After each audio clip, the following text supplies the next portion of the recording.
이동형 뉴스 정면 승부. 이동형의 뉴스 정면 승부.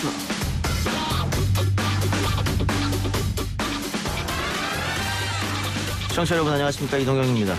조국 전 법무부 장관 부인인 정경심 동양대 교수 1심 선고가 있었습니다. 징역 4년을 선고받고 법정 구속됐는데요. 정 교수 변호인 말 들어보겠습니다. 당혹스러웠습니다. 저희 변호인단으로서는 도저히 동의할 수 없는 말씀들을 해주셔서 고등법원에서 다퉈야 될 것 같습니다. 입시 비리 부분은 전부 유죄를 선고했는데, 변호인의 말처럼 법원은 입시 비리 부분을 전부 유죄로 판단했습니다. 관련 내용을 변상욱의 눈으로 짚어봅니다. 오늘 국토교통부 장관 후보자 인사청문회가 열리고 있는데요. 그 현장도 잠깐 듣고 오죠. 우리 아이를 위해서 할 수 있는 건 우리 아이의 명예를 회복시키는 것밖에 없다고 제가 생각을 합니다. 김군이 실수로 죽었습니까? 아닙니다. 특히 사람이 먼저라는 국정 철학을 내건 정부에서는 더더욱 적합지 않다. 여러 가지로 많이 부족한 것이 사실인 것 같습니다. 청문위원인 정의당 심상정 의원은 구의역 김군 어머니의 육성을 전하면서 변창흠 후보자는 이 정부에 적합하지 않은 인물이라고 질타했는데요. 청문회를 지켜본 정의당은 데스노트에 변 후보자 이름을 적었을까요? 잠시 후 정의당 만나봅니다. 오늘 발표하게 될 전국민 고용보험 로드맵은 고용보험 대상은 2025년까지 약 733만 명 확대하고 현재 임금근로자 중심 고용보험을 소득 기반의 전국민 고용보험 체계로. 홍남기 경제부총리의 브리핑 내용이었습니다. 전국민 고용보험 로드맵이 발표됐죠. 자세한 내용은 3부에서 이재갑 고용노동부 장관으로부터 직접 들어봅니다. 경북 안동에 임청각이라는 유서 깊은 집이 있습니다. 석주 이상용 선생의 본가입니다. 독립투사를 배출한 독립운동의 산실이고 대한민국 노블리스 오블리제를 상징하는 공간입니다. 그에 대한 보복으로 일제는 그 집을 관통하도록 철도를 놓았습니다. 3년 전 문재인 대통령의 경축사 일부를 듣고 왔습니다. 일제가 99칸 집 가운데로 철도를 놓았던 석주 이상용 선생의 임청각이 80여 년 만에 복원됩니다. 오늘 역사 시사 시간에는 이 이야기 나눠보겠습니다. 12월 23일 수요일 이동의 뉴스 정면 승부 시작합니다.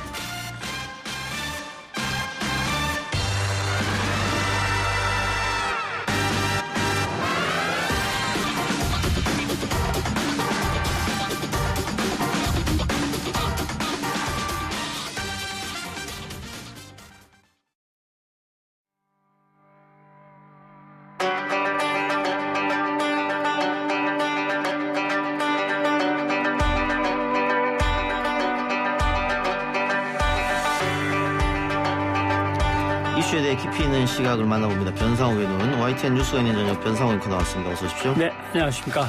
역시 오늘 가장 핵심적인 뉴스는 정경심 동양대 교수에 대한 1심 선고 공판이겠죠. 그렇죠. 예. 많은 사람의 예상을 깼다 이렇게 보면 되겠습니까?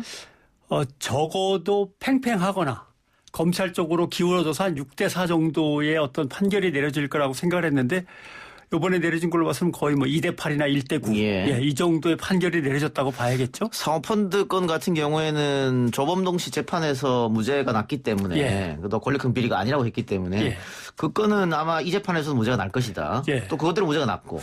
그것 중에서도 일부가 무죄가 난 거죠. 어떻게 보면 제일 확실하게 무죄가 난 것은 사모펀드를 지배하고 있는 사람이 정경심 교수는 아니다. 그렇기 때문에 업무상 횡령이 되지 않는 거죠. 그 부분은 확실하게 빠져나가는데 다른 부분은 뭐 거의 검찰이 요구하는 대로 인용을 다 한 거다. 이렇게 봐야겠죠. 특히 입시 비리 건에 대해서는 전부 유죄가 났습니다. 그럼으로써 징역 4년과 벌금 5억 원 또 법정 구속 이렇게 됐습니다.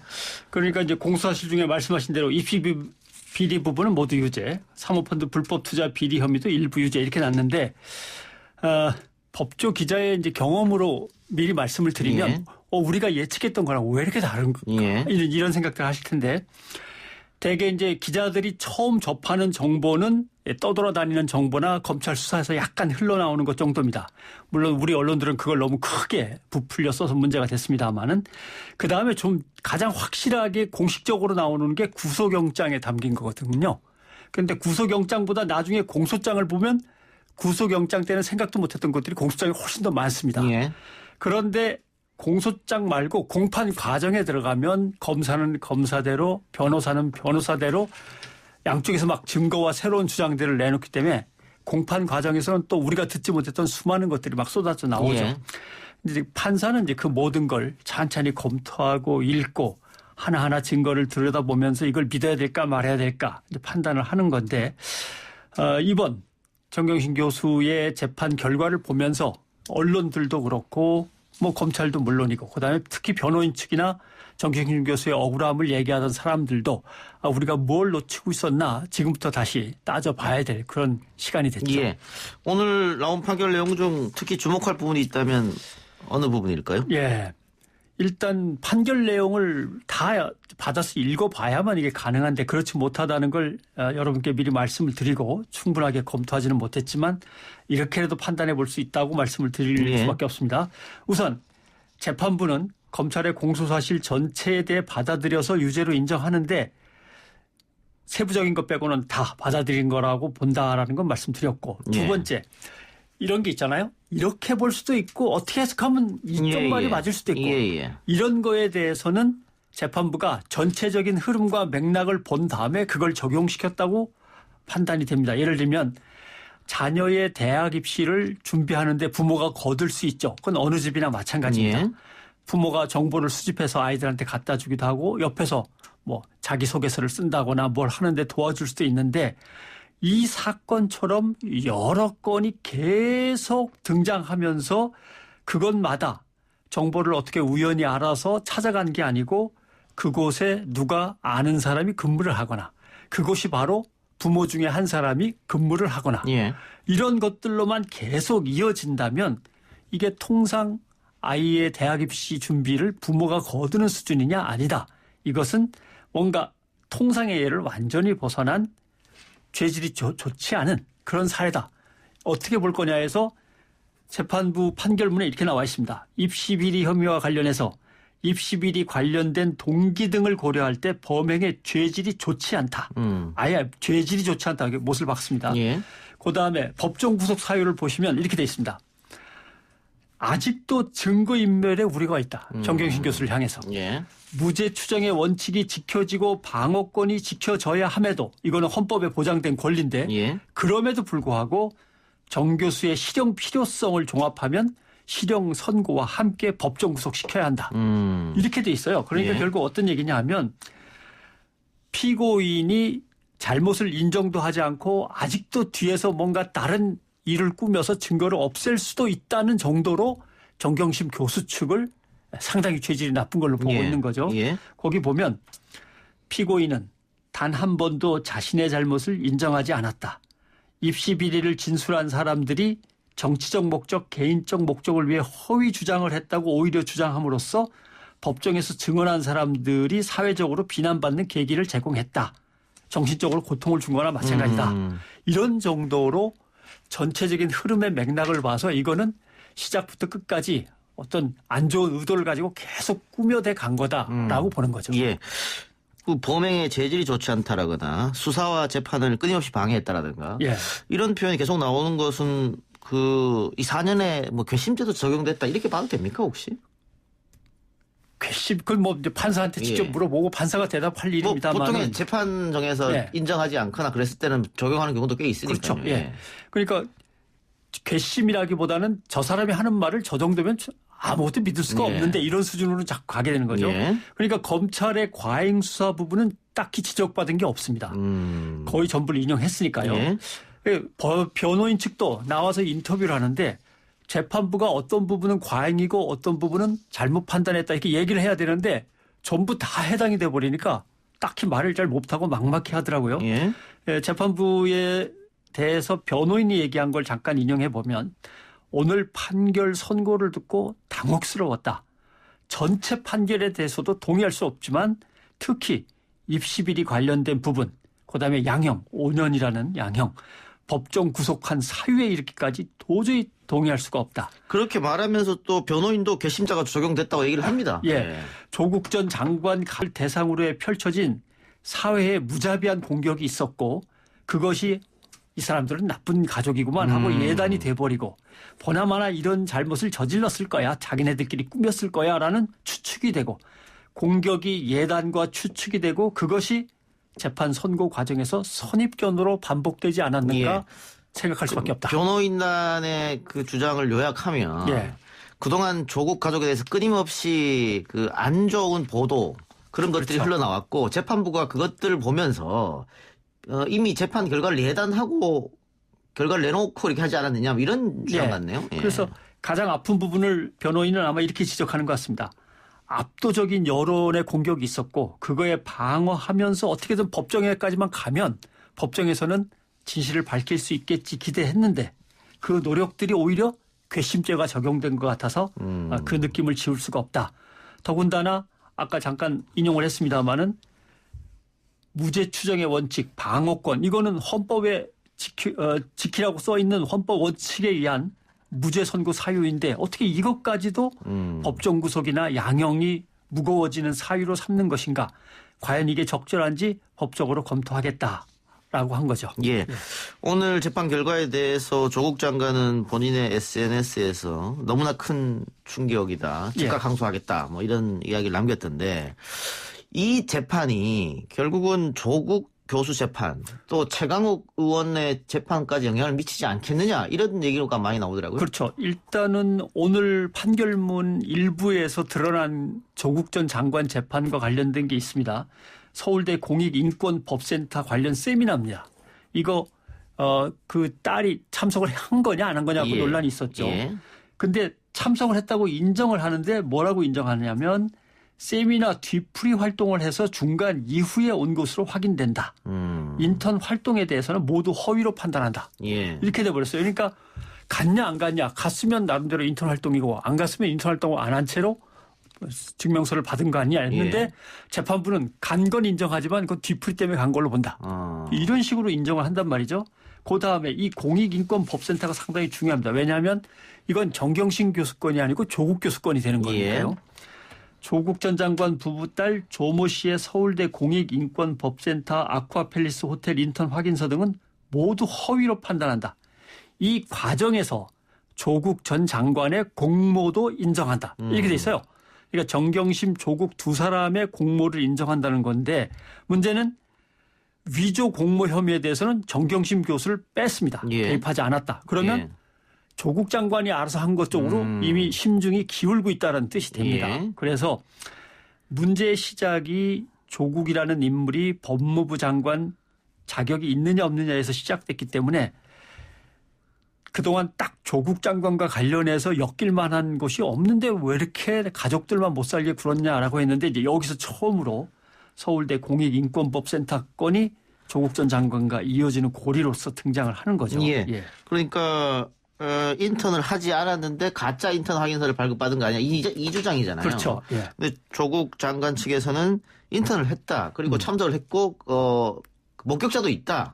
근데 법원에서는 갖는 건 맞는데 나중에 한 거 아니냐 중간에. 그러니까 사실 가족들은 그동안 가서 일한 걸 여러 건을 증거를 제시했어야 되는데 아마 세미나 홀에 사진 찍힌 그 하나가 제시가 됐는데 그 하나는 어차피 뒤늦게 간 거다. 왜냐하면 어떤 사람은 봤다 그러고 어떤 사람은 못 봤다 그러고 자꾸 이러니까 그건 뒷부분에 늦게 간 거 아니냐 이제 이렇게 인정을 한 거죠. 그리고 그 표창장 이 혐의에 대해서는 모두 유죄가 인정이 됐는데 아예 뭐 오려다 붙였다는 정도의 판결이 내려져서 이거는 검찰의 시연과 변호인 측의 시연 둘 다 있었고 가서 본 사람들 입장으로서는 검찰의 시연이 상당히 불충분했다고 봤는데도 불구하고 재판부는 검찰이 어떻게 했던 간에 조국 전 장관의 딸의 표창장에 찍힌 직인만 갖고 더 중점적으로 본다면 뭔가 본래 쓰는 직인하고 다르기 때문에 이건 위조된 걸로 밖에는 볼 수 없다. 아마 이런 판단을 한 걸로 보입니다. 결국은 이 표창장 위조는 입시 비리를 하려고 위조한 거 아니냐. 그래서 입시 비리로 그 징역형 큰 징역형이 나온 것 같아요. 표창장이 위조됐다라고 하는 것이 그냥 단순한 사문서 위조나 공문서 위조가 아니고 그 입시 비리 혐의 이렇게 돼 있습니다. 입시 비리 관련된 동기 등을 고려할 때 범행의 죄질이 좋지 않고 이게 계속 나옵니다. 딸 조 씨가 서울대 의전원에 1차 합격하는 등 실질적인 이익을 거두어서 다른 응시자들이 불합격하는 불공정한 결과를 낳았다. 그러니까 동양대 총장 표창장이 서울대 의전원 합격하는데 도움이 됐다. 이렇게 예. 법원은 판단한 거네. 그리고 그것이 조국 전 장관이라고 하는 주요 공직자의 가족이기 때문에 이건 엄하게 다뤄야겠다라는 의도가 확 드러나는 거죠. 그 조국 장관 측을 지지하는 사람들은 아무리 이 표창장 부분에 대해서 전부 위조가 나고 예. 또 인턴 확인서가 가짜라고 하더라도 4년의 실형은 너무한 것 아니냐. 왜냐하면 뭐 표창장 위조했다고 지금까지 예. 뭐 이렇게 실형이 난 사례가 없기 때문에. 근데 법원은 단순 표창장 혐의가 아니라 이게 입시 비리와 연결됐다 이렇게 그렇죠. 판단한 거군요. 입시 비리와 연결됐다. 그것이 또 다른 사람들한테 피해가 됐고 공공의 사회 질서나 사회 정의 실현에 상당한 어떤 실망감을 안겨준 것까지 감안을 한 거죠. 예. 그래서 이렇게 된 것 같고요. 아무튼 지금까지 일부분의 판결문이 공개된 것 그것을 토대로 쭉 말씀을 드렸습니다마는 아무튼 이번 사건의 첫 번째 재판 결과가 나왔는데 그동안 시민들이 촛불을 켜들면서 검찰개혁을 외치면서 주장했던 검찰의 과잉수사 표적수사였다는 부분에 대해서는 예. 결코 뒤집지 못하는 결과가 예. 나왔습니다. 그러니까 뭐 표창장 위조했다 이거 하나 가지고 뭐 10여 년 전 딸의 일기까지 뒤지고 특수부 검사들이 30명이 동원되고 이게 말이 되느냐 이랬는데 이건 다 안 받아줬다 이거군요. 그렇죠. 예. 그렇습니다. 어쩌면 사실은 어떤 한 사람의 국무위원으로서의 자격이 있냐 없냐를 가리는 시점에서 아들, 딸의 몇 년 전 것까지 다 뒤진다는 것은 그 가족에게 대해서는 엄청난 예. 뭐라고 표현할 수 없습니다만 뭐 집단적인 어떤 폭력에 예. 버금가는 심각한 사안이었는데 예. 일단 재판부는 그것의 문제가 아닌 조국 전 장관이라는 사람과 그 사람을 둘러싼 가족들이 과연 장관의 가족으로서 장관으로서 충분한 자격이 있냐 여기에만 초점을 맞추고 그 이후에 사회적 파장을 따지는 것 같습니다. 알겠습니다. 이번 재판이 국민적 관심이 많았기 때문에 저희가 좀 오래 얘기했고요. 하나만 더 해볼까요? 네. 국민의힘 소속이었습니다만 어제 탈당했으니까 지금은 이제 무소속이겠죠. 예. 전복민 의원 21대 국회의원 가운데 가장 재산이 많다라고 하던데 이렇게 가장 많은 재산을 불릴 수 있던 이유가 부친의 일감 몰아주기, 일감 떼어주기 같은 편법 증여였다. 그러니까 바로 증여를 받았으면 증여세야 이런 걸 내야 되는데 예. 그게 너무 부담되고 내기가 아마 싫었던 모양이죠. 그러다 보니까 손쉽게 일감 몰아주기로 사실은 증여인데 증여 아닌 것처럼 한 거 아니냐. 이겁니다. 그렇습니다. 12년 동안 125배의 재산을 불릴 수 있을까요? 잘 모르겠습니다. 물론 뭐 엄청난 대박을 터뜨리는 사업들이 계속 나왔다면 뭐 할 말이 없는데 특히 당선된 이후에 5년 동안 본인 업체의 매출, 자기가 갖고 있던 업체, 그것도 뭐 급히 세운 겁니다만은 50배 늘었다라고 하는 것. 본인 재산은 12년 동안 125배 늘었고 총선거를 전후, 국회의원 선거를 전후해서 870억 원 정도의 재산이 늘었습니다. 예. 이게 과연 어떻게 가능하냐. 국회의원 중에 1위 914억의 재산. 첫째, 밝혀낼 것만 간단하게 말씀드리면 지방의원으로서 작동시키고 작용한 개입이 있느냐. 자기네 회사에 또는 아버지 회사에 유리한 사업들이 넘어가도록. 예. 두 번째, 아버지 찬스가 과연 정당하냐. 말씀하신 대로 세금 낼 거 다 냈느냐. 그다음에 재산을 증식하는 과정에서 정치력을 개입시킨 게 있느냐 없느냐. 예를 들면 자기가 지방의원 하면서 건설을 담당하는 상임위원회를 맡아가지고 계속 움직였다거나 그다음에 이해충돌을 피하지 않고 회피하지 않았다는 문제도 있고 또 언론들이 더 들여다봐야 되는 거는 이런 것도 있어요. 건설업을 하다가 건설 관련 상임위원회로 가면 건설업을 그만둡니다. 예. 그러나 그 업체 지분을 계속 갖고 있어요. 그럼 관련자죠, 사실. 그렇지 않습니까?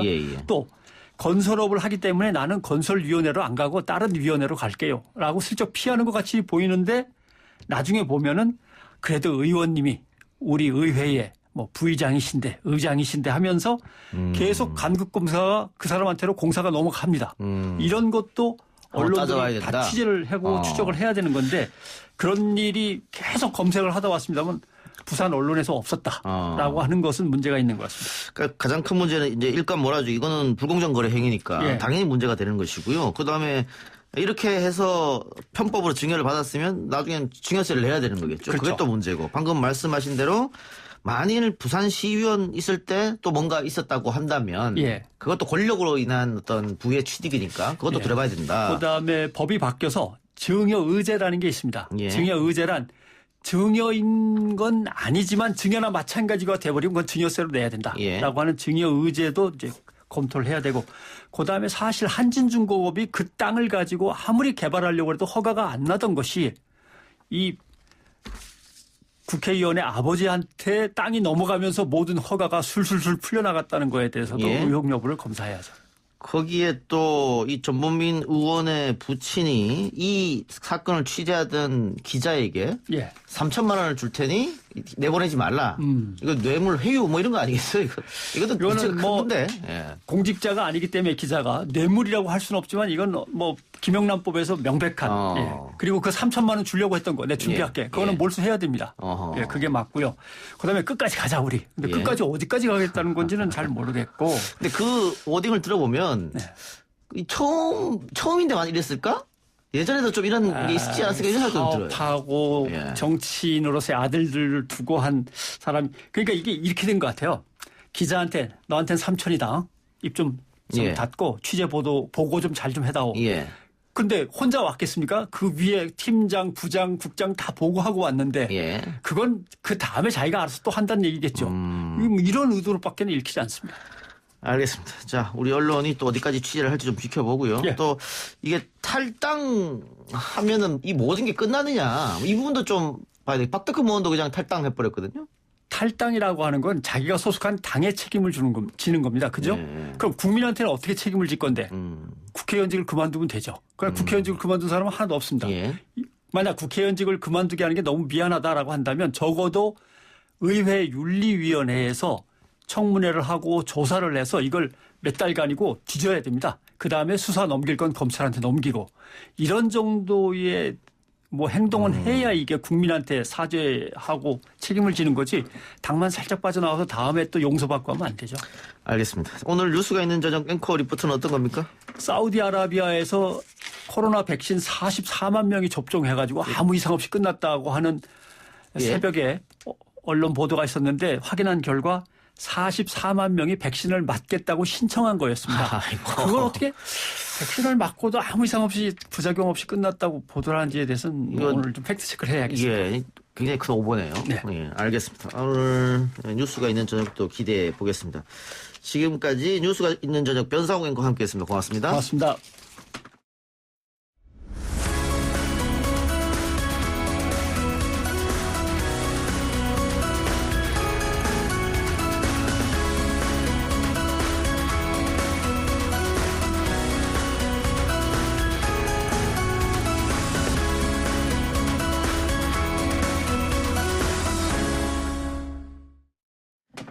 구의역 김군 막말 등 과거 발언으로 물을 빚은 변창흠 국토교통부 장관에 대한 인사청문회가 진행 중입니다. 여야의 공방이 오가는 가운데 이목을 끌었던 건 구의역 김군과 비슷한 또래의 청년 정치인들의 반응이었습니다. 거의 대다수가 부적격 지명 철회를 요구했는데요. 그중 한 명입니다. 청년정의당 강민진 창당준비위원장 전화로 연결을 해봅니다. 위원장님 나와 계십니까? 네, 안녕하세요. 예. 자, 정의당은 뭐 모르는 분이 없을 텐데 청년 정의당은 뭘까? 좀 궁금해할 분들이 계실 것 같습니다. 네, 이번에 저희가 새롭게 만드는 당 안이 또 하나의 당인데요. 예. 이 정의당의 35세 이하 청년 당원들로 이루어지는 독립적인 자치기구라고 보시면 됩니다. 예. 이 청년들이 어떤 예산을 쓰는 거나 또 인사를 하는 거 또는 이제 자체적인 입장을 결정하는 거에 있어서 권한을 갖고 스스로 결정할 수 있게 해주는 그런 기구라고 보시면 되고요. 예. 지금 2월 달에 청년정의당 출범을 준비를 하고 있어요. 예. 네, 이번에 변창흠 후보자 관련해서도 자체적인 입장을 냈습니다. 당 내의 당이라고 하셨잖아요. 네네. 근데 보통의 정당, 다른 정당 보면 그 당 안에 청년위원회 이런 걸 두던데 그 위원회를 두지 않고 또 다른 당 내 당을 만든 이유가 있을까요? 우리 당도 원래는 청년위원회가 있었는데요. 예. 이 청년위원회라고 하면은 어쨌든 기존의 당 체계 안에서 어떤 당론이라든지 당의 어떤 사업 기조에 맞춰서 부분적으로 이제 사업과 어떤 역할을 하는 그런 기구라고 볼 수 있는데 이번에 이제 당내 당 청년당으로서 독립적인 어떤 자치기구적인 성격을 부여를 한 거는 어떤 그런 입장을 결정하는 거에 있어서도 그렇고 어떤 사업을 할지 어떤 정치 활동을 할지도 자체적으로 자율적으로 결정을 할 수 있게 그렇게 시스템을 만든다는 의미입니다. 알겠습니다. 청년정의당 좀 기대를 해보고요. 자, 변창흠 국토교통부 장관 후보자의 발언들이 논란이 되고 있는데 어떻게 들으셨습니까? 사실 이제 변창흠 후보자가 부동산 정책에 있어서는 그동안 이제 우리 사회가 극복하지 못했던 문제들을 보다 진보적으로 해결을 하겠다라는 분이었기 때문에 예. 가장 큰 거는 실망감 그리고 허탈감이었다고 봅니다. 특히 이제 정의당처럼 진보 쪽에 있는 사람들이 더 그런 배신감이 컸다고 보고요. 예. 이 당시에 변창흠 후보자 발언을 보면은 부의역 김군의 죽음이 업체 직원이 실수로 죽은 것이다. 그리고 걔가 조금만 신경 썼으면 아무 일도 없는 것처럼 될 수 있었는데 이렇게 이제 발언을 하셨잖아요. 예. 사실 어떻게 봐도 도저히 해명이 불가능한 발언이라고 생각하고 예. 이 구의역 김군이 왜 세상을 떠났나 돌이켜 보면은 원래 노동자 2명이 해야 할 일을 돈 아낀다고 1명만 뽑아가지고 이 비정규직 김군이 그렇게 일하다가 선로에서 작업하는 노동자들에 대한 안전 점검도 제대로 안 이루어져서 사망을 한 거잖아요. 예.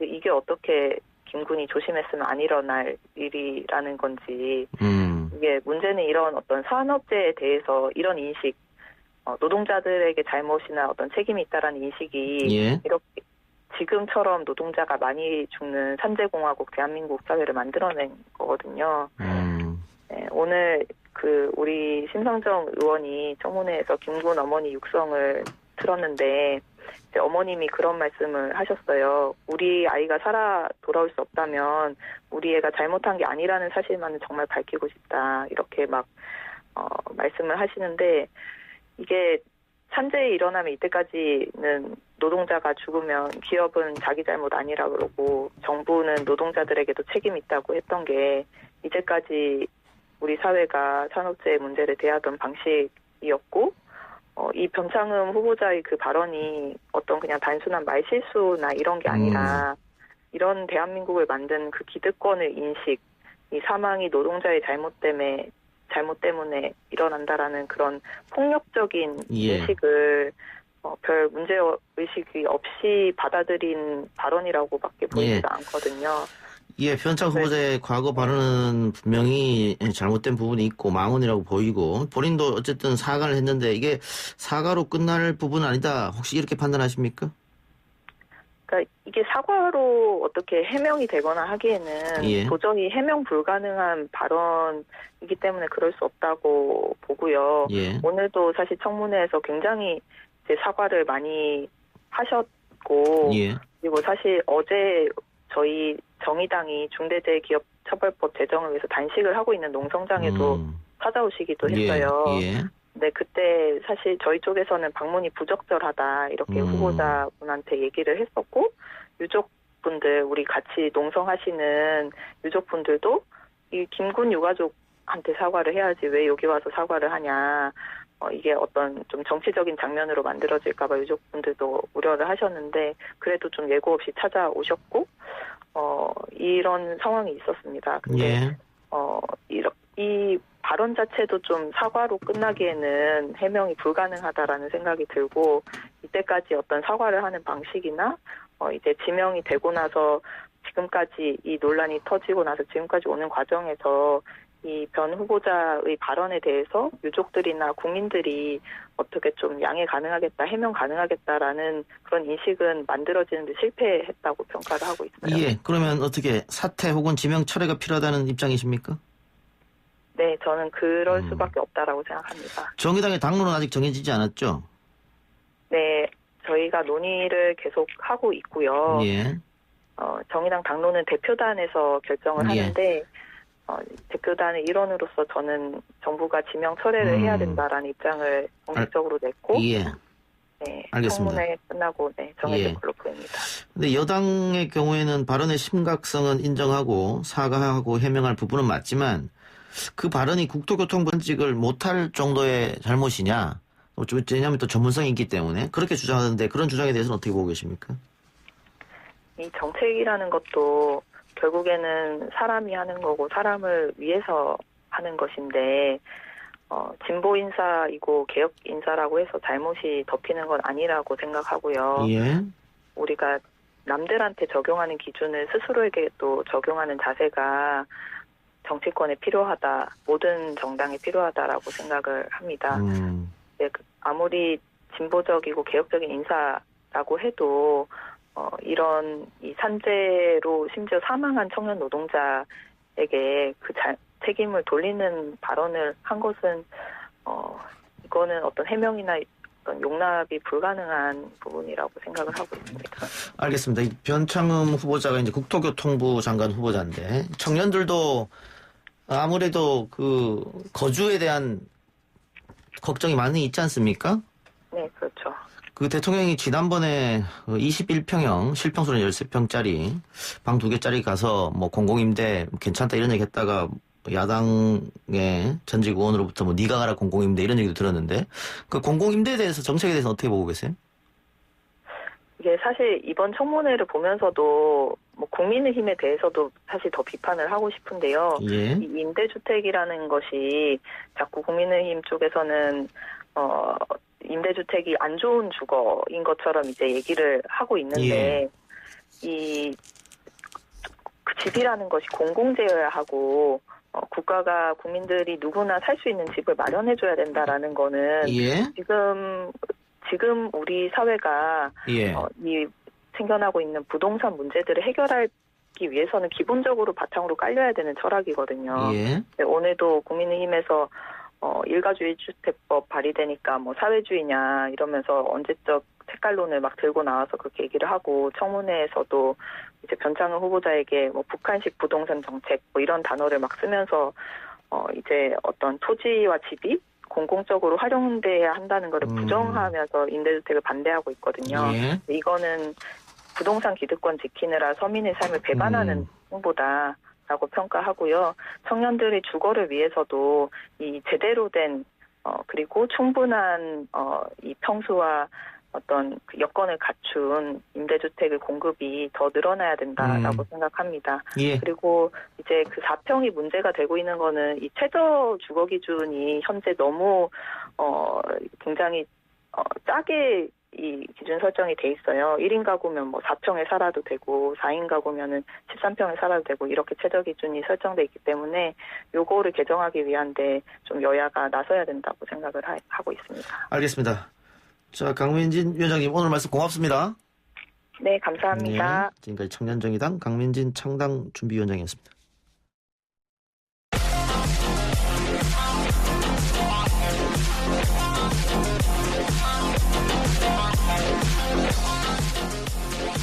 오늘 나온 뉴스들 언박싱해드리는 기자 언박싱. 오늘 아주경제 김태현 기자 전화 연결합니다. 기자님 나와 계십니까? 네, 안녕하십니까. 김태현입니다. 코로나 상황부터 짚어주시죠. 네, 오늘 0시 기준으로 어제 하루 발생한 신규 확진자는 모두 1,092명입니다. 다시 1,000명을 넘어선 거고요. 신규 확진자 중 국내 발생은 1,060명으로 지역별로 살펴보면 서울 373명, 경기 299명, 충북 58명, 인천 46명 등으로 나타났고요. 지난 16일부터 20일 닷새 동안 연속 1,000명대를 기록한 뒤에 21일부터 22일 이틀간은 이제 휴일 검사 건수 감소의 영향 등으로 1,000명 아래로 떨어졌지만 주 중반으로 접어들면서 다시 증가세로 돌아서는 주간 패턴이 그래도 나타난 흐름이라고 볼 수 있습니다. 또한 이 중 위중증 환자는 284명이고요. 사망자 17명으로 누적 사망자는 739명으로 나타났습니다. 예, 중환자 병상은 어떻습니까? 오늘 어느 정도 남아있죠? 23일 기준으로 사용 가능한 중환자 병상은 전국에 42개입니다. 수도권에는 단 12개가 남아있다고 합니다. 그래서 윤태호 방역총괄반장은 오늘까지 104개의 병상을 지정할 예정이라고 했고요. 이 중 3분의 1은 즉시 활용 가능한 병상으로 전환될 것이고 26일에는 199병상, 연말에는 328개의 병상을 확보할 것이라고 밝혔습니다. 예, 정부가 계속해서 병상 확보에 나서고 있습니다. 실제로 병상 대기자들은 줄어들고 있습니까? 어떻습니까? 지난 17일부터 일주일 동안 살펴보면 595명, 그리고 496명, 548명, 368명 등 계속 오르락 내리락하고 있고요. 그리고 오늘은 183명으로 오늘 같은 경우에는 확실히 감소세를 보이고 있습니다. 예. 또한 요양병원에서 전담 병상 배정을 기다리다가 숨지는 사건이 많이 발생해서 요양병원에서 확진되거나 자택 대기 중인 고령의 환자 그리고 치매 환자의 입원 치료를 위한 감염병 전담 요양병원 지정을 추진하고 있다고 밝혔습니다. 예. 영국에서 변종 코로나 바이러스가 등장하면서 확산세가 멈추지 않고 있다고 하는데 우리나라에는 퍼지지 않느냐 벌써 이런 얘기가 나오고 있어요. 네, 그렇습니다. 그래서 우리 정부도 변종 코로나 바이러스 국내 전파를 막기 위해서 오늘부터 연말까지 영국에서 국내로 들어오는 모든 항공편을 일시 중단하기로 했습니다. 대신 인천에서 런던으로 향하는 항공편은 기존대로 운항이 되고요. 예. 영국 내 대한민국 공간에서 격리 면제서 발급도 중단이 되고 그리고 여객기 승무원은 전수 진단 검사를 받게 됩니다. 이미 출발한 영국발 입국자에 대해서는 입국 심사를 강화할 것으로 밝혔고요. 그리고 모든 영국발 입국자에 대해 14일 격리를 실시하고 격리 해제 후에도 추가로 유전자 증폭 검사를 시행해서 발열 기준 또한 그 기존의 37.5도에서 37.3도로 조정하게 됩니다. 예. 오늘부터 수도권 5인 이상 모임 금지가 시행되죠? 네, 오늘 0시부터 내년 1월 3일 밤 12시까지 네, 같은 장소에서 친목 형성을 위한 5인 이상의 사적 모임이 제한이 됩니다. 예. 동창회, 동호회, 송년회, 신년회 같은 일체 사적인 모임들을 말하는 것이고요. 집안에서의 가족 모임인 경우에는 같은 주소의 가족만 가능하고 다른 주소의 가족 친척의 경우는 5인 이상이 금지가 됩니다. 예. 다만 장례식, 결혼식은 50인 미만으로 참여가 가능하고요. 버스나 지하철 등의 대중교통은 예외로 적용이 됩니다. 그리고 대학교 시험 같은 경우도 2.5단계 수준으로 50인 미만 분할된 공간에서 허용이 됩니다. 이를 위반할 시에는 주최자나 참여자가 300만 원 이하 벌금 또는 과태료를 물게 되고요. 확진자가 발생하게 되면 구상권이 청구가 될 수도 있습니다. 가장 중요한 열흘이 아닐까 생각이 드는데 또 국민들이 많은 방역당국의 협조가 필요할 것 같습니다. 자, 연말이 다가오면서 제주도나 부산, 해돋이 명소에 많은 분들이 관심을 가지실 텐데 그 출입을 제한한다고요? 네, 제주도에서 매년 해돋이와 해넘이를 보기 위해서 관광객이 몰리는 한라산 그리고 성산일출봉 등 주요 관광 명소의 출입을 31일부터 내년 1월 1일까지 금지하기로 했습니다. 또한 부산에서도 해운대, 광안리 등과 같은 주요 관광 명소를 31일 낮 12시부터 1월 1일 오전 9시까지 출입을 제한할 것이고요. 해돋이 관광객이 몰릴 수 있는 주요 등산로나 산책로에 대한 출입을 통제할 예정입니다. 예. 다른 얘기 해보죠. 오늘 입시비리 사모펀드 불법 투자 의혹을 받고 있는 정경심 교수에 대해서 법원이 징역 4년을 선고했습니다. 네, 15개 혐의로 재판에 넘겨진 정경심 교수에 대해서 법원이 징역 4년을 선고하고요. 법정 구속했습니다. 정 교수의 혐의는 이제 크게 보면 자녀 입시 비리 의혹, 그리고 사모펀드 불법 투자 의혹, 증거인멸 크게 세 가지인데 재판부는 입시 비리 혐의에 대해서는 전부 유죄로 인정을 했고요.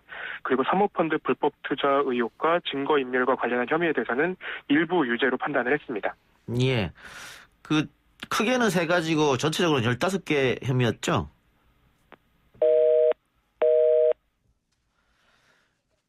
네, 전화가 끊어졌네요. 지금 코로나19 상황이 조금 심각하기 때문에 저희도 웬만하면 그 게스트들을 스튜디오로 모시지 않고 전화로 다 연결하는데 전화로 연결하다 보니까 음질 상태가 좋지 않을 때도 있고 이렇게 끊길 때도 있습니다. 양해 바라고요. 자, 기자님. 네, 연결됐습니다. 예, 15개 혐의였는데 크게 봐서는 세 가지고요. 근데 사모펀드 불법 투자 의혹을 제외한 자녀 입시 비리 또 증거인멸 이게 대부분 그러면은 검찰 주장대로 유죄가 인정됐다 이렇게 보면 되겠군요. 네, 그러니까 이제 좀 구체적으로 보면 입시 비리와 관련해서는 당국대 의과학연구소 체험활동 확인서 그리고 공주대 생명공학연구소 그러니까 대학교에서 하는 활동 인턴십 활동서 등에 대해서는 여보세요? 예. 네네. 네. 대부분 활동에 대해서는 허위로 인정을 했습니다. 다만 일부 활동에 대해서는 전혀 안 했다고 얘기한 것이 아니라요. 활동을 하긴 했지만 이 인턴 활동이 인정받을 정도로 활동을 한 건 아니다, 부족하다라는 취지로 판단을 해서 형의 논란이 될 수도 있을 것 같습니다. 활동한 걸 인정했기 때문에 나중에 논란이 될 수 있다. 예. 네, 활동은 했지만 그리고 인턴 활동으로 인정될 만큼 활동을 한 건 아니다, 이렇게 판단을 했습니다. 예, 알겠습니다. 그 뭐 아까 네. 일부에서도 우리가 변성호 앵커는 잠깐 얘기했으니까요. 네. 자, 김태현 기자가 단독 특종 보도 하나 했더라고요. 네, 그렇습니다. 어떤 거죠? 그러니까 윤석열 검찰총장이 그 검언유착 수사가 시작되기 전에 한동훈 검사, 그러니까 최측근인 한동훈 검사에 대해서 무혐의 결정을 해놨다는 얘기입니다. 예. 그 저희가 이제 법무부 검사징계위원회에 제출된 진술서를 일부 확보해서 보도를 하고 있는데요. 그 이정현 대검 공공수사부장이 지난 6월 16일 본 대검 형사일부 보고서에서 한동훈 검사장은 혐의가 없다, 공모에 가담했다고 보기는 어렵다는 내용이 있었다고 진술을 했습니다. 근데 6월 16일도 저희가 이제 단독 보도를 했던 날인데, 이날은 서울중앙지검 수사팀이 부산 고등검찰청 차장검사로 근무하던 그 한동훈 검사의 휴대전화를 압수한 날입니다. 예. 이렇게 되면 수사가 제대로 진행되기도 전에 이미 결론이 나 있었다라는 정황으로 보입니다. 수사가 시작도 안 됐는데 혐의가 없다고 결론을 내렸다. 그리고 그 결론은 결국은 검찰총장이 이야기한 것 아니냐.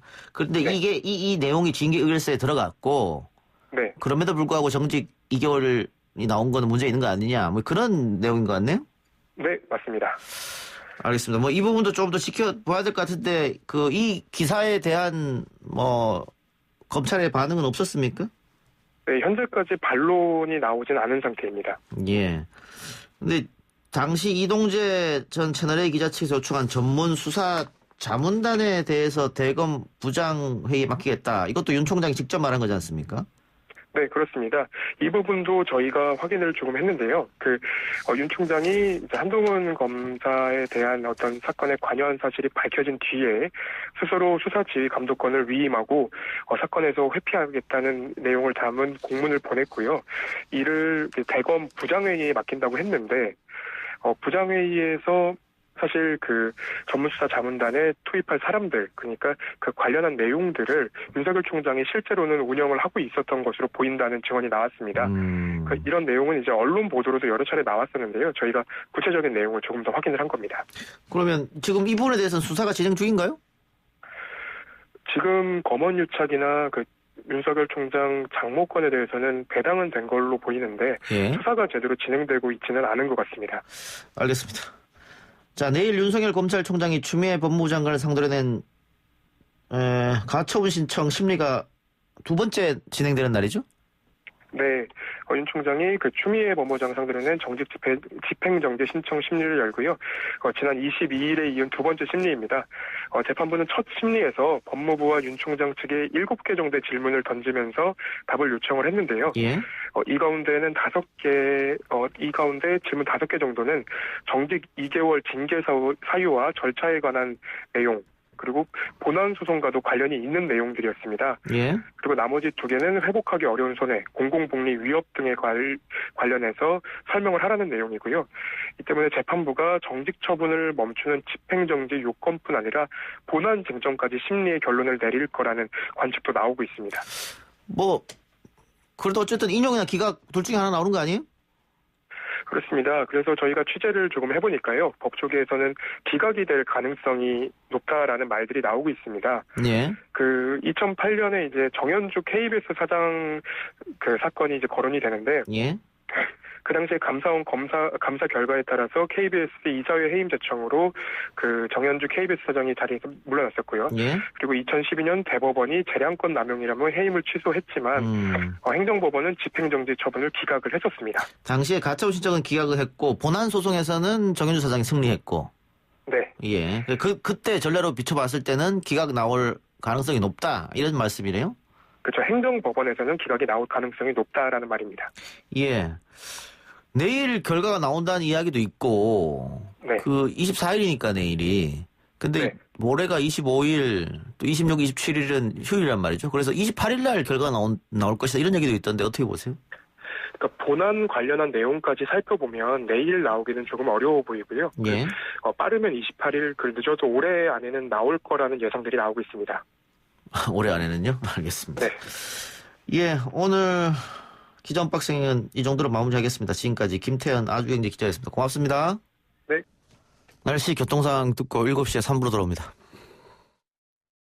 아 글쎄 안 들려 들을 뉴스 없어 아무 뉴스도 귀에 들어오지 않아 듣고 또 들어도 들을 뉴스 없어 만든 게 2%야 이동영의 뉴스 정면승부 YTN 라디오 이동현 뉴스 정면승부 3부 시작합니다. 오늘 고용노동부가 일하는 모든 사람들이 고용보험의 혜택을 받을 수 있도록 추진하는 전국민 고용보험 로드맵을 발표했습니다. 그동안 플랫폼 노동자와 예술인 등 특수 형태의 근로자의 고용 불안정을 위한 대책이 필요했는데요. 이번 고용보험 로드맵에 관련 대책이 포함이 돼 있는지 또 그 내용은 어떤 것인지 들어보겠습니다. 이재갑 고용노동부 장관 전화로 연결되어 있습니다. 장관님 나와 계십니까? 네, 안녕하십니까? 전국민 고용보험 쭉 이야기는 있었습니다만은 추진 배경이 좀 궁금합니다. 예, 먼저 고용보험 우리 사회의 핵심적인 고용안전망입니다.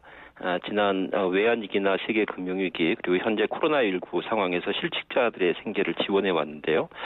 네, 현재의 고용보험제도는 임금근로자 중심으로 제도가 설계되어 있습니다. 그러다 보니까 지금 좀 전에 말씀하신 것처럼 특고 프리랜서 분들의 경우에는 보호를 받지 못하고 그래서 이 코로나19 상황에서 정부에서 임시로 고용안정지원금과 같은 그런 조치를 통해서 생계 지원을 할 수밖에 없습니다. 그래서 이분들을 제도적으로 좀 보완할 필요가 지금 시급한 상황이었고요.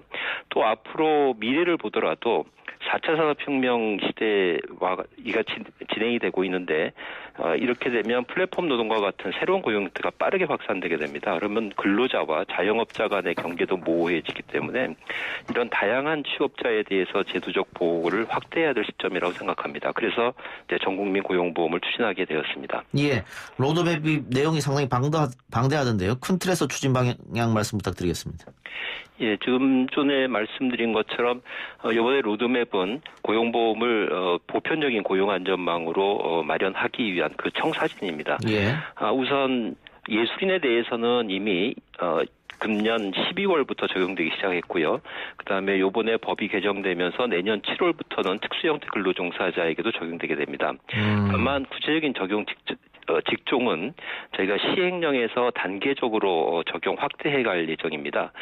그래서 22년까지 21년 7월부터 22년까지 특수형태 근로종사자 그리고 플랫폼 종사자에 대해서 단계적으로 확대 적용될 것입니다.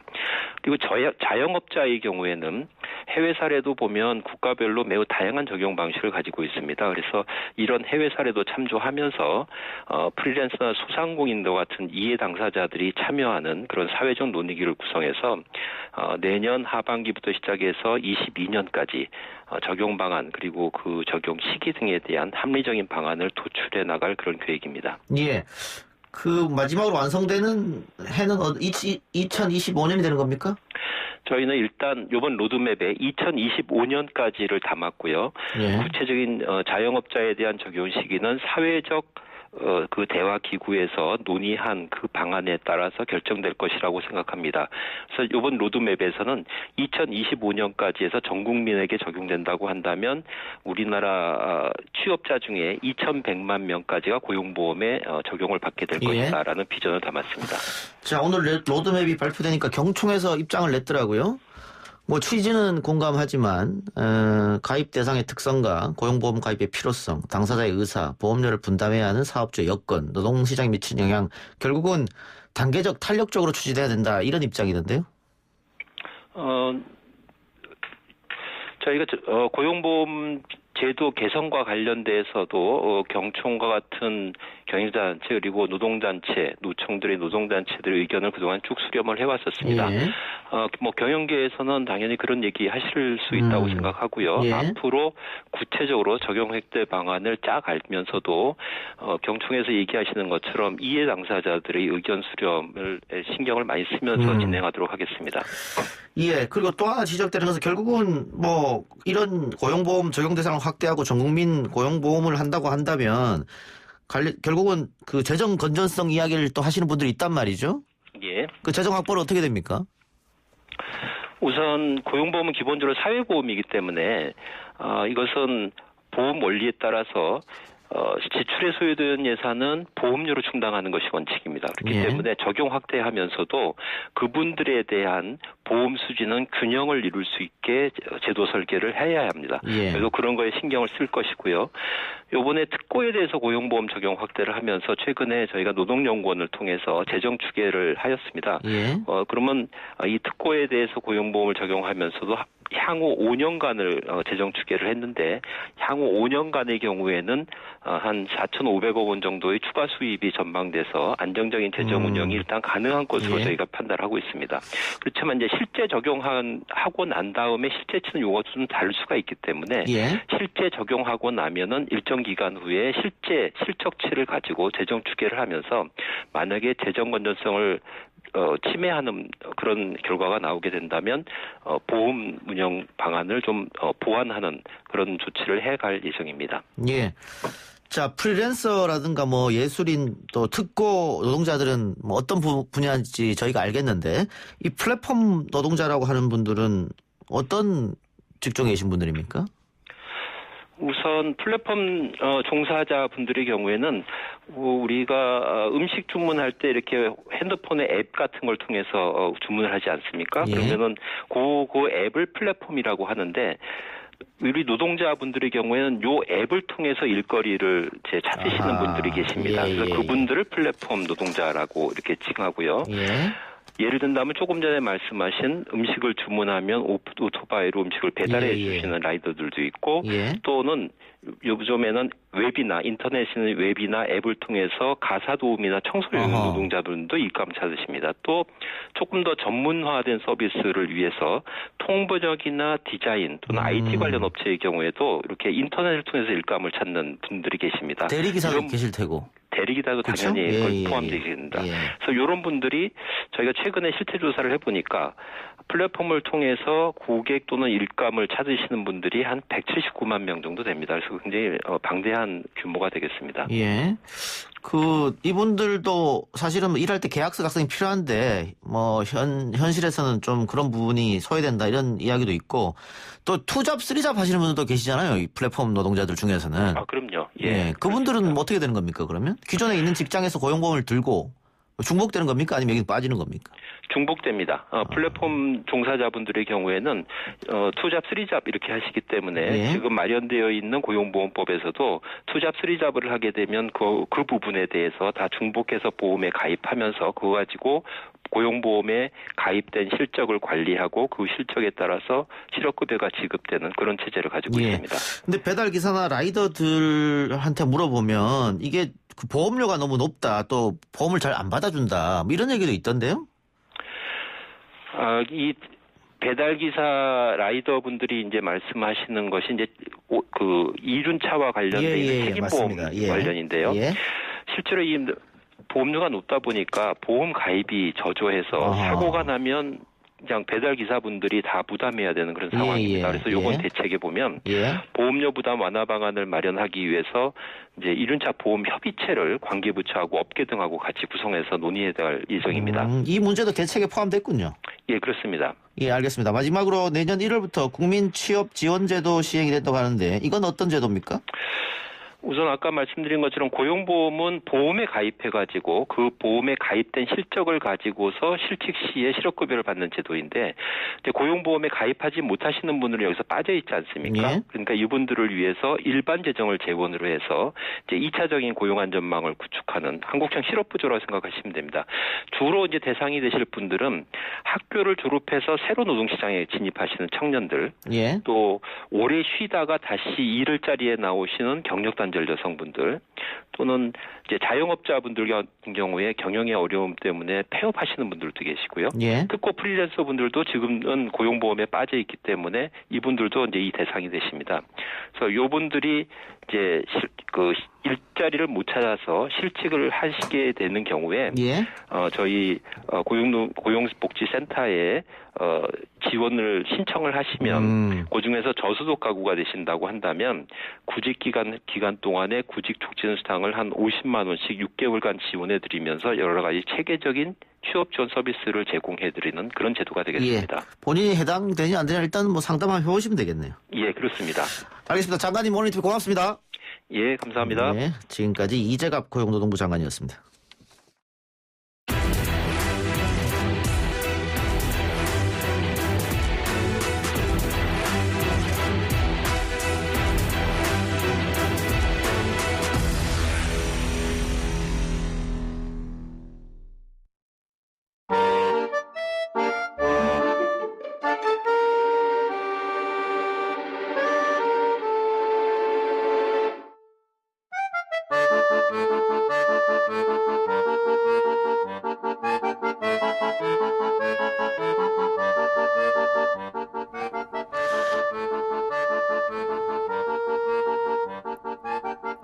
역사를 시사로 풀어보는 시간 김준혁의 역사시사. 오늘 한신대 김준혁 교수 역시 전화로 연결합니다. 교수님. 예, 안녕하세요. 김준혁입니다. 예, 안녕하십니까.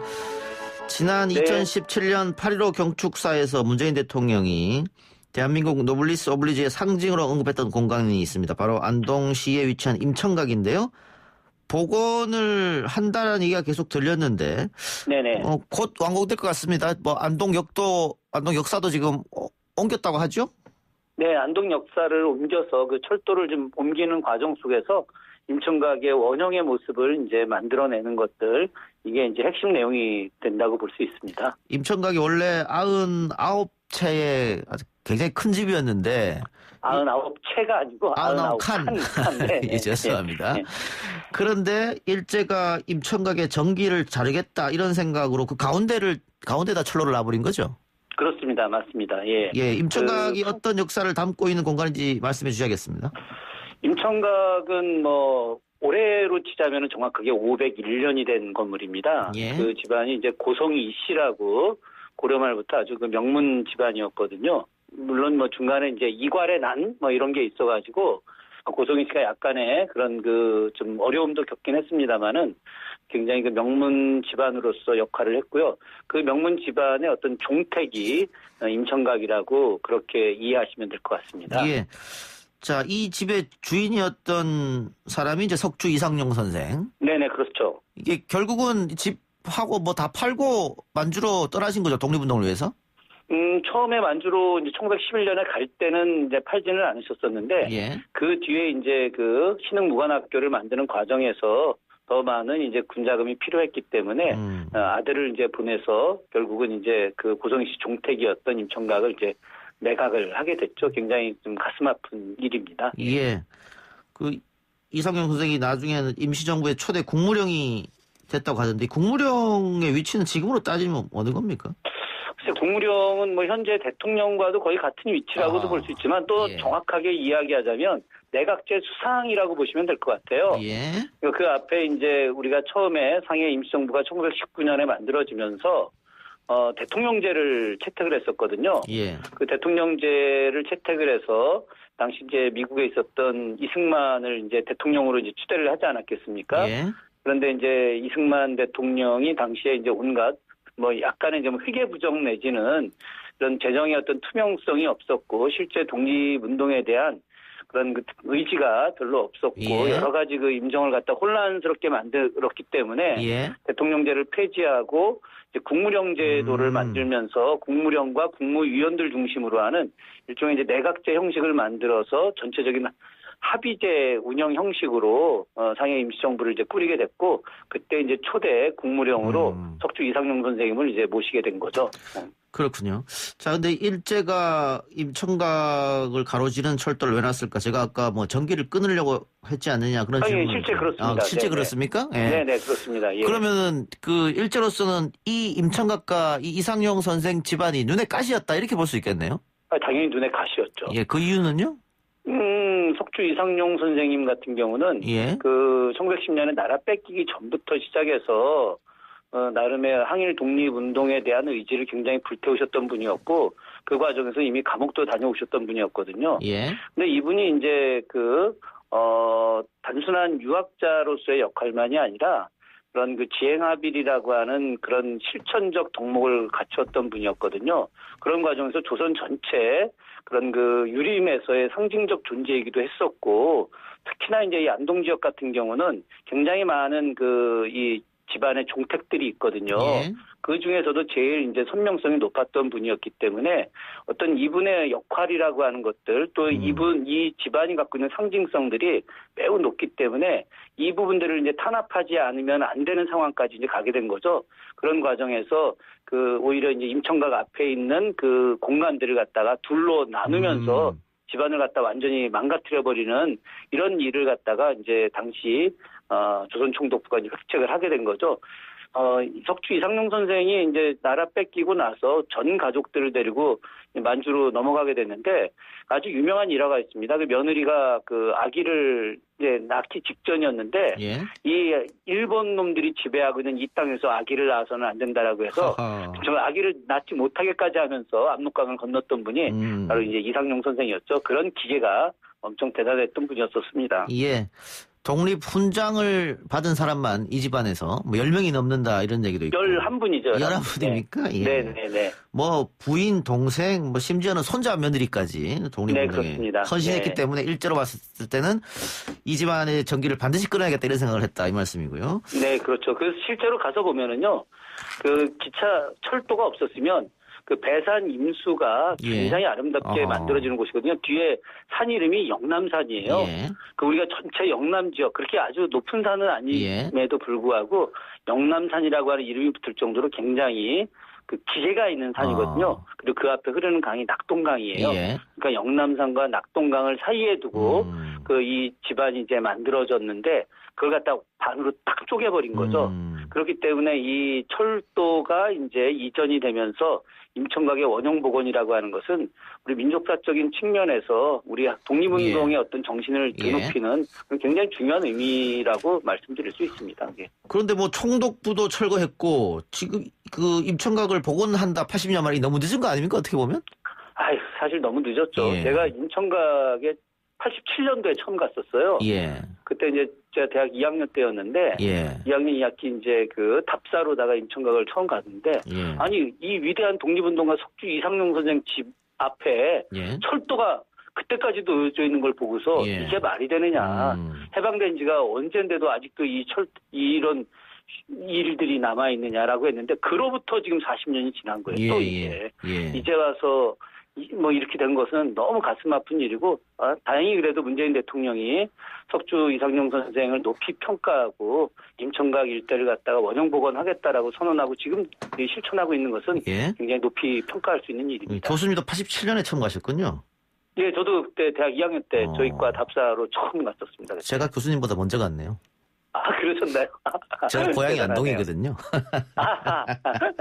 그래요. 근데 그 임청각 가보면 아까 제가 모두의 99칸이라 했는데 거의 안 남아있던데요. 이걸 다 복원합니까? 어떻게 되는 겁니까? 복원은? 지금 그 임청각에 지금 이제 분자정을 중심으로만 지금 남아있거든요. 그래서 그 좌우로다가 이제 그 건물들이 있었어요. 그런데 이제 99칸을 다 복원할 수는 없는 거고, 그 좌우에 있는 그 별채들을 갖다가 함께 복원하는 것까지는 문화재청의 계획 안에는 들어가 있습니다. 제가 그 문화재청 계획안을 좀 들여다봤거든요. 그랬더니 전체적으로 보게 되면 70여 칸 정도의 복원은 가능한 것으로 좀 보여지고 있습니다. 알겠습니다. 자, 이쯤에서 이상용 선생의 후손이죠. 이항증 선생은 이 소식을 어떻게 들으셨을지 잠시 음성 듣고 나와서 계속해서 이야기 나눠보겠습니다.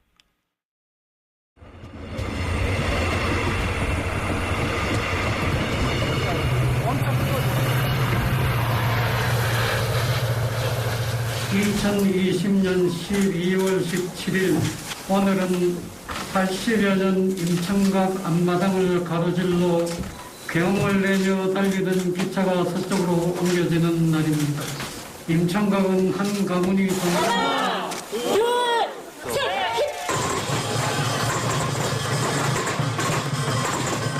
대한독립 만세! 대한민국 만세! 안동 임청각 만세!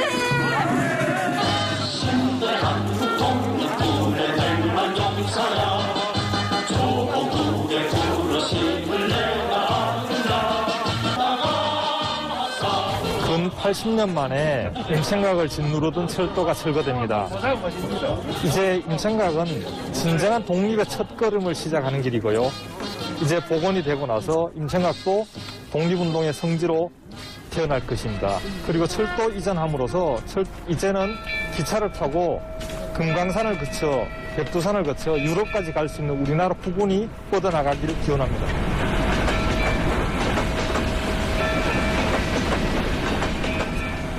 예, 후손이신 이항증 선생 그리고 종손인 이창수 씨의 소감까지 듣고 왔습니다.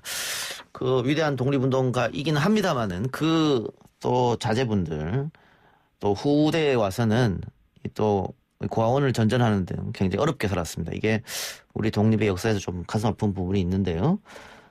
소유권 문제가 아직 해결이 안 됐다 이런 얘기 들리는데 교수님 이건 어떤 얘기입니까? 당시 이제 석주 선생님이 독립운동 자금이 부족했기 때문에 뭐 잘 아시다시피 그 우당 이회영 선생 집안 거기는 이제 명동 일대 거처하셨던 분들 아니겠습니까? 예. 근데 그분들하고 같이 해서 신흥무관학교를 만드는데 예, 좀 비용이 많이 모자랐죠. 그렇기 때문에 아까도 말씀드렸지만 그 집을 팔게 됐었어요. 그러다 보니까 소유권이 이제 이전이 될 수밖에 없었던 거죠. 그런 것들이 현재까지 계속 이어지고 있는 겁니다. 물론 이제 문화재청에서 그 집안 분들하고 같이 해서 상당수 부분을 되찾기는 했습니다만은 아직도 완전하게 그 일대 토지 부분이 해결이 안 됐거든요. 예. 저는 뭐 지금 이제 이 임천각 이 전체를 갖다가 문화재청이 다 전체적으로 매입을 해서 이 부분들을 어떤 뭐 특정 개인이 아니라 또 고성희 씨 집안의 어떤 종택으로서의 역할도 중요하지만 대한민국 독립운동의 어떤 산실로서 역할을 하게 하는 것들이 매우 필요하고요. 현재는 안동지킴이라고 하는 문화단체에서 임천각을 갖다가 이렇게 잘 보존하는 데 역할을 하고 있고 교육운동도 함께 하고 있습니다. 예.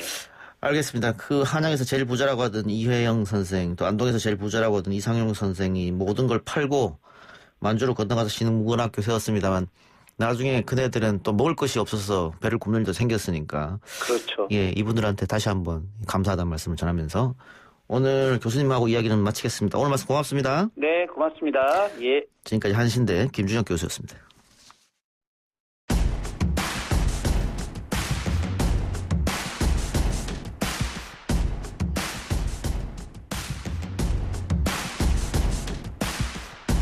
오늘 저희가 준비한 내용은 여기까지입니다.